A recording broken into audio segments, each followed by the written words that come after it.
Salut à vous tous, ici Jeff Rose. Alors donc, on va faire une petite chronologie pour vous montrer à quel point que notre premier ministre Justin Trudeau est passé d'un héros, en effet, ce qu'il se pense. On peut se comprendre. Bref. Alors donc, comment il est passé d'un héros à zéro avec son artillerie lourde qu'il a sorti le 14 février, soit la loi sur les mesures d'urgence. Ce fut totalement, on pourrait dire, oui, un sujet qui a divisé, d'autres étaient pour, d'autres étaient contre, bien sûr, mais il en a fallu pas plus. Et en effet, c'était presque inutile de sortir cette loi-là, puisque les blocus se sont davantage démantelés par eux-mêmes ou par la police, tout dépendant de la province ou la ville respectivement.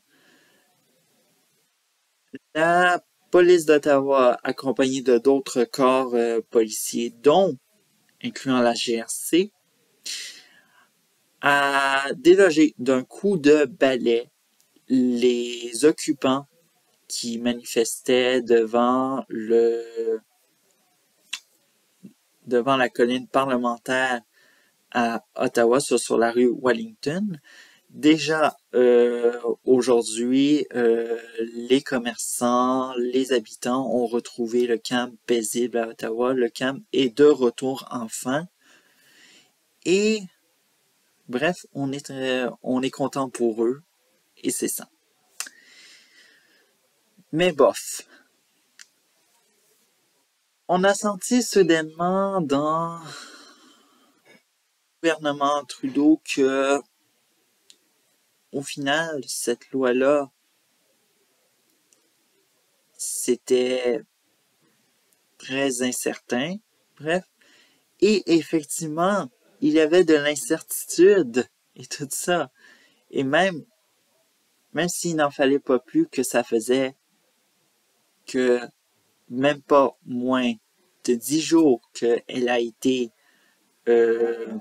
invoquée, Justin Trudeau est allé devant les caméras pour faire une conférence de presse diffusée en direct à la télévision pour annoncer aux Canadiens et aux Canadiennes que finalement, il allait complètement abandonner et ne pas aller jusqu'au bout. Chose certaine, c'est que ça l'a réjoui plusieurs personnes à travers le pays. Et bien sûr, ça l'a réjoui toutes les médias qui sont très dans le mouvement conservatisme. Et bref, alors donc on peut sentir. Et également, samedi, il y avait une chronique très intéressante que j'ai lue. C'était en anglais et tout ça. C'était Rex Murphy, chroniqueur au National Post, qui titrait de ne jamais oublier l'inexplicable utilisation de la loi sur les mesures d'urgence.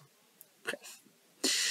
Alors donc, la loi est abandonnée, mais ce qui se passe, c'est que Justin Trudeau est pris à son propre jeu, puisqu'il y aura une enquête. Et si cette enquête est en cours et qu'on découvre qu'une autre facette sombre de Justin Trudeau, rappelez-vous que ce n'est pas la première enquête qu'on voit Justin Trudeau dans son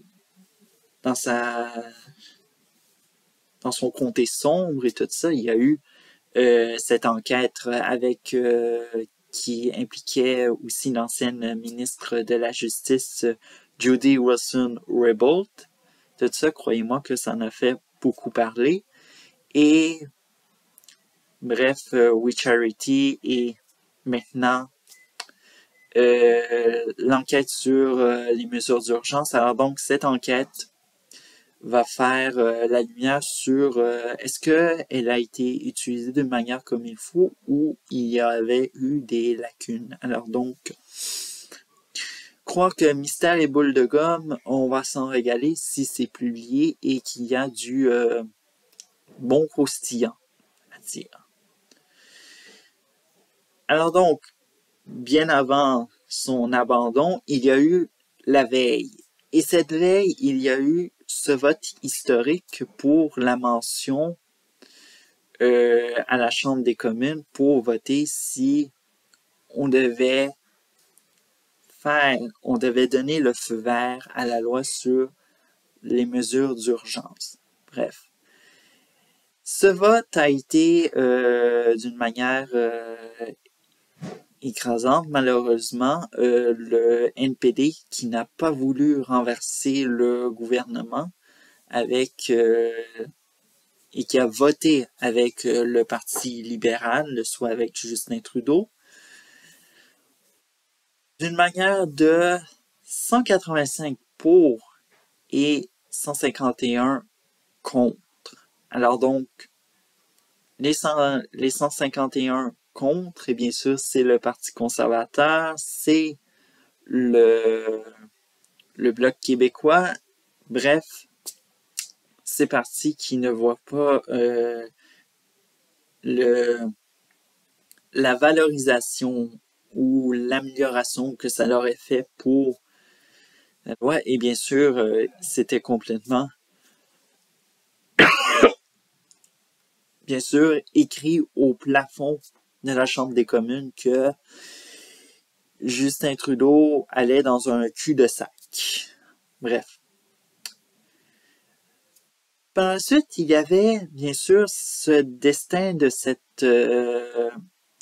vote devait se faire au Sénat. Malheureusement, on a appris que bien sûr ce vote tant attendu au Sénat était annulé vu que Justin Trudeau a abandonné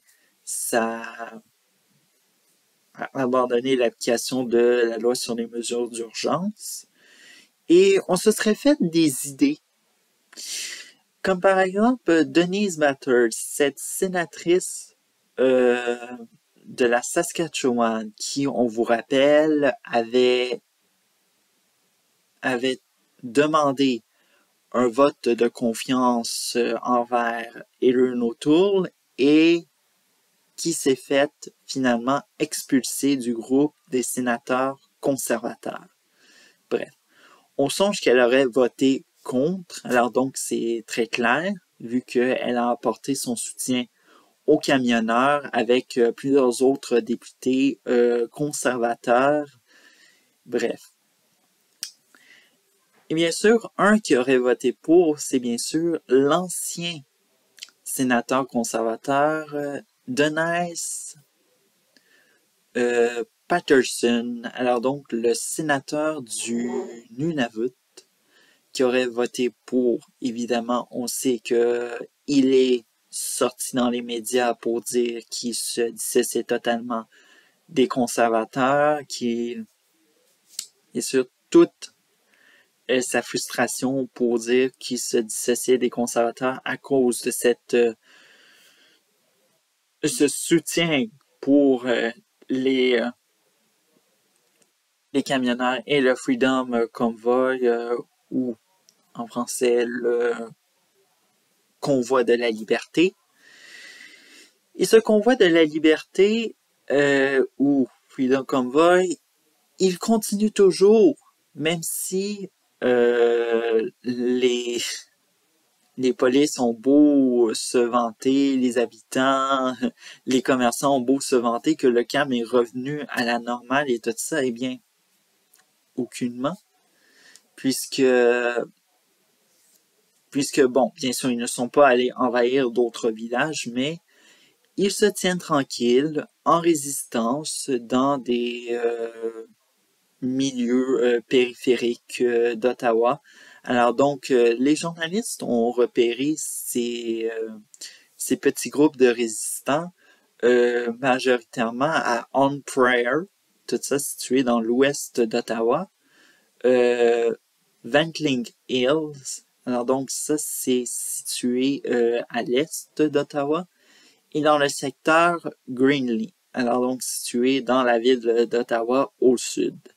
Bon, alors donc on voit que oui, il y a de la résistance, mais pour combien de temps?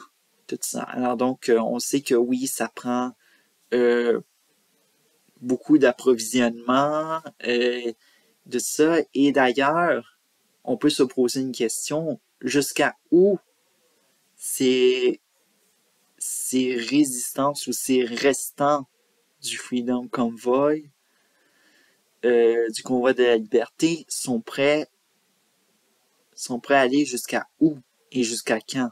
Parce que, petite chose qu'il faut savoir, c'est que lundi prochain, et pendant tout le mois de mars, évidemment, on vous a annoncé ça pendant toute la fin février, bien sûr, la fin du passeport vaccinal, la fin du masque, et bien sûr, certaines provinces, la fin de toutes leurs mesures sanitaires, tout ça dans des... Sûr, évidemment, on commence à penser, mais pour le mouvement, ça va être très difficile à se reconvertir. Bref, chose à, à suivre.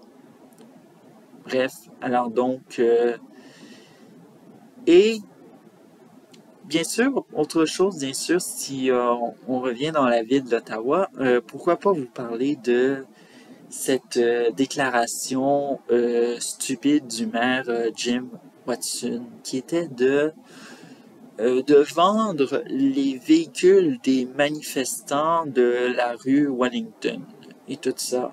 Alors donc, bien sûr, dans le but de se faire de l'argent pour malheureusement remplir ses coffres et tout ça. Alors donc, le maire a officiellement reculé, mais il n'en reste que, malheureusement, M. Watson va devoir se contenter de peut-être aller couper dans des services ou quoi que ce soit pour réavoir de l'argent dans les coffres, parce que il faut savoir que ça a coûté très cher, ce délogements de manifestants ou d'occupants de la ville, de la rue Wellington. Bref. Alors donc, je vous dis à la prochaine. Bref, prenez soin de vous.